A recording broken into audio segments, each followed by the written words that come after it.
Hello everyone, I am Karan Mashru. Welcome to this video. और इस video में हम डिस्कस करने वाले हैं गेट 2007 से लेकर 2024 तक के previous year questions on relational model. Also इससे पहले मैंने एक प्रीवियस ईयर क्वेश्चन के बेस पे वीडियो बनाया था which was based on keys, तो उसमें एक क्वेश्चन कवर करना रह गया था on keys, so I have covered that question at the and in this video. So let's begin. Also अगर आपने मेरे रिलेशनल मॉडल के सारे वीडियोज देखे हैं then you should be able to solve all this questions by yourself within minutes. Okay, so the first question is you have to consider this diagram and it is a linked question. So 82 and 83, these two questions are linked together. So what does this diagram say? You have three entity sets M, P and N, and here this double line shows that this is total participation from M side, and here this arrow shows that this is many is to one participation. Here it is 1:many participation, and this double line shows total participation from N side. Double rectangle shows that N is a weak entity, and double rectangle on relationship R2 shows that it's a identifying relationship. Let's look at the question. The minimum number of tables needed to represent M, N, P, R1 and R2 is. So basically ये कह रहा है कि अगर हम इस ER model को relational model में कन्वर्ट करते हैं then what will be the minimum number of tables required. ठीक है, सो आई होप आपने मेरे ER model to relational model conversion के सारे वीडियोस देखे हुए हैं। सो हमें मिनिमम टेबल्स में ये करना है, तो सबसे पहले M का एक अलग टेबल बनाना पड़ेगा which will have the attributes of M. So M1, M2, M3, right, this is the primary key, I am not closing it right now. Then P का एक बनाना पड़ेगा, so that will be P1, P2, and एक n का बनाना पड़ेगा which will have n1, n2, right. n1 is the discriminator key, okay, or the partial key, it is not the primary key, so I am not underlying it right now. अब R1 जो है उसकी information हम कैसे capture कर सकते हैं? देखो ये many is to one relationship है। अगर आपने मेरा many is to one relationship का वीडियो नहीं देखा तो पहले एक बार वो देख लीजिए, converting many is to one relationship from ER diagram to relational model. यहाँ पे ये M:1 रिलेशनशिप है और M की तरफ से टोटल पार्टिसिपेशन है। तो अगर मैं R1 के एट्रीब्यूट्स और P का प्राइमरी की, ये दोनों अगर M का जो टेबल है उसमें मर्ज कर दूं, R1 के एट्रीब्यूट्स और P का प्राइमरी की M के टेबल में मर्ज कर दूं इन रिलेशनल मॉडल, तो मेरी R1 की इंफॉर्मेशन कैप्चर हो जाएगी। So primary key of P is P1 and R1 के खुद के कोई एट्रीब्यूट्स नहीं है, so here the information of my R1 is captured. कैसे?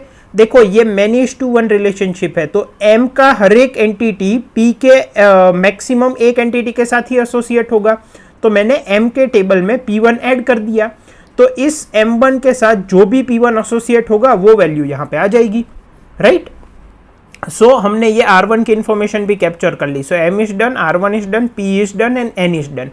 नाउ ये आइडेंटिफाइंग रिलेशनशिप है और ये 1:n है। इसका मतलब क्या है कि ये जो n की एक एंटिटी होगी वो P के मैक्सिमम एक एंटिटी सेट के एक एंटिटी के साथ ही एसोसिएट हो सकती है, राइट। एंड यहाँ पे टोटल पार्टिसिपेशन है तो एग्जैक्टली एक एंटिटी के साथ एसोसिएट होगी। तो अगर मैं R2 के एट्रीब्यूट्स एंड P के एट्रीब्यूट्स, P की प्राइमरी की, सॉरी R2 के एट्रीब्यूट्स और P की प्राइमरी की को n में अगर मर्ज कर दूं तो R2 की इंफॉर्मेशन यहाँ पे कैप्चर हो जाएगी, ठीक है। many is to one relationship में जो many की तरफ से एंटिटी सेट होता है उसमें हम रिलेशनशिप सेट के एट्रीब्यूट्स एंड दूसरी एंटिटी सेट के प्राइमरी की को कैप्चर करके रिलेशनशिप कैप्चर कर सकते हैं, राइट। जैसे कि यहाँ पे many is to one है, तो जो many की तरफ से पार्टिसिपेट कर रहा है मतलब कि M, इसके रिलेशन में रिलेशनशिप सेट के और दूसरी एंटिटी सेट के प्राइमरी की के एट्रीब्यूट्स को यहाँ पे कैप्चर करके इस रिलेशनशिप की इंफॉर्मेशन स्टोर कर सकते हैं।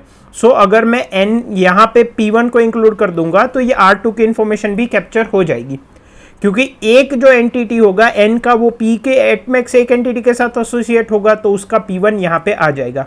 अब क्योंकि P1 जो है वो आइडेंटिफाइंग रिलेशनशिप है तो P1 की P की प्राइमरी की और डिस्क्रिमिनेटर एट्रीब्यूट जो ये दोनों मिला के प्राइमरी की बनाएंगे, ठीक है। और अगर ये दोनों मिला के प्राइमरी की बनाएंगे तो इसको प्रॉपरली कैसे लिखा जा सकता है? P1 N1 N2, ठीक है। एंड P को हम एज इट इज रहने देंगे, तो हमारी M, P, N, R1, R2 सबकी इंफॉर्मेशन यहाँ पे कैप्चर हो गई। यहाँ पे मैं बहुत ज़्यादा डिटेल में नहीं गया हूँ कि ऐसे क्यों कर सकते हैं, इसके प्लस क्या है माइनस क्या है, because I have covered all this in ER model to relational model conversion series. Okay, so the number of tables will be, this is first table, this is second table, and this is third table. So the number of tables in relational model will be 3.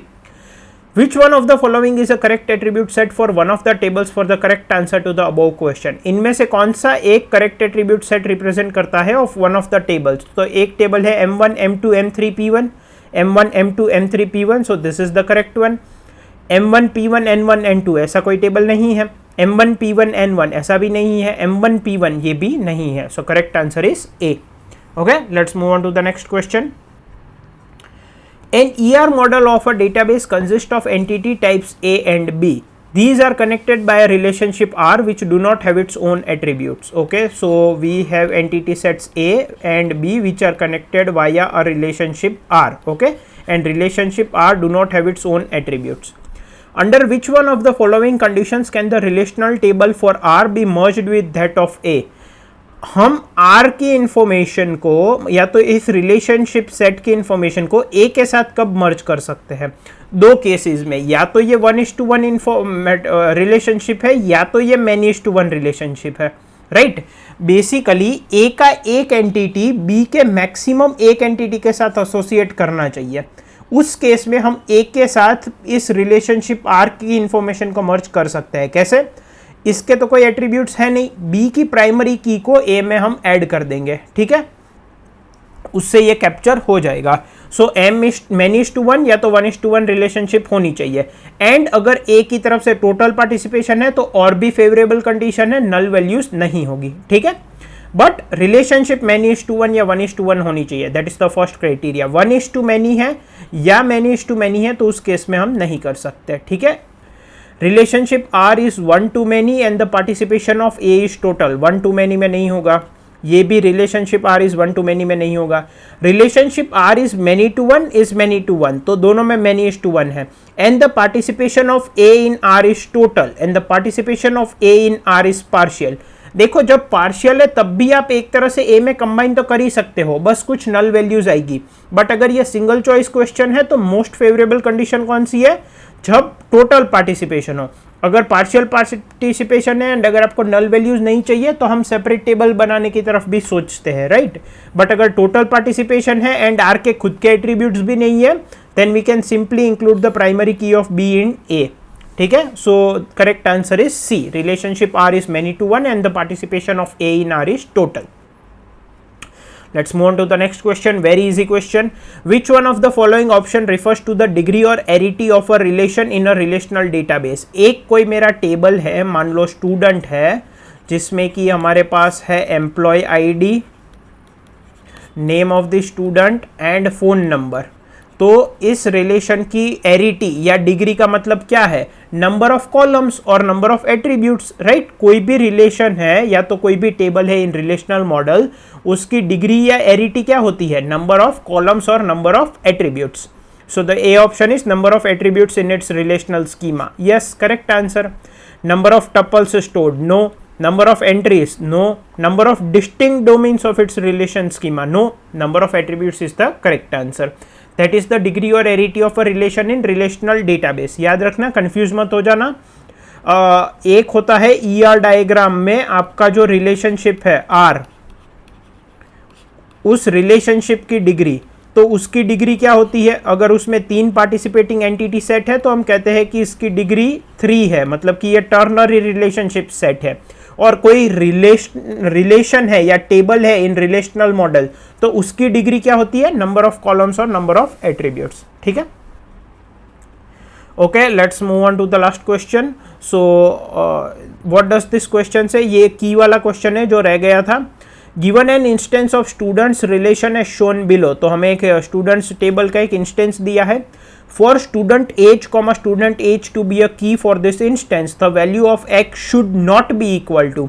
तो अगर मुझे name comma age ये दोनों को मिला के अगर की बनाना है, ये अगर एक की है, तो एक्स की क्या वैल्यू नहीं हो सकती?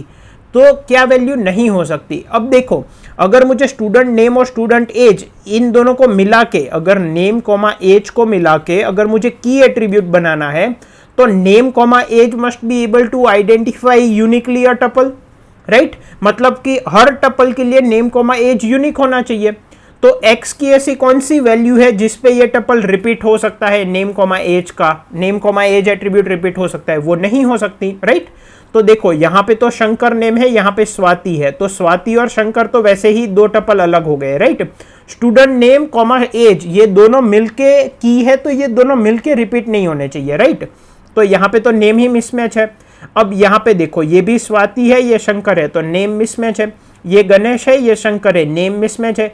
यहां पे नेम शंकर है, नेम शंकर है, यहां पे एज 19 है। अगर ये 19 हो जाता है तो शंकर 19 रिपीट हो जाएगा। अगर रिपीट हो जाएगा तो वो की तरह बिहेव नहीं कर सकता। So x cannot be equal to 19। So 19 is the correct answer for this question. I hope आपको इस वीडियो में सारे क्वेश्चंस के सॉल्यूशन समझ में आए होंगे। Thank you.